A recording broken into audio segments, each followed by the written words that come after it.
तर मग प्रजासत्ताक दिन आपण 26 जानेवारीला का साजरा करतो?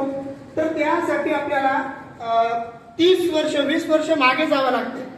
बघा 1929 ला पाकिस्तान मधल्या लाहोर शहराच्या रावी नदीच्या काठी काँग्रेसचं एक अधिवेशन झालेलं होतं 1929 ला.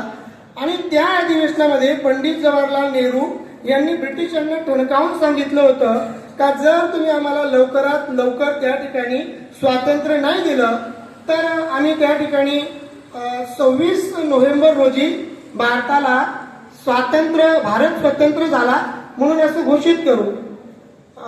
26 नोव्हेंबरच्या त्या ठरावाला सर्वानुमते मान्यता मिळाली.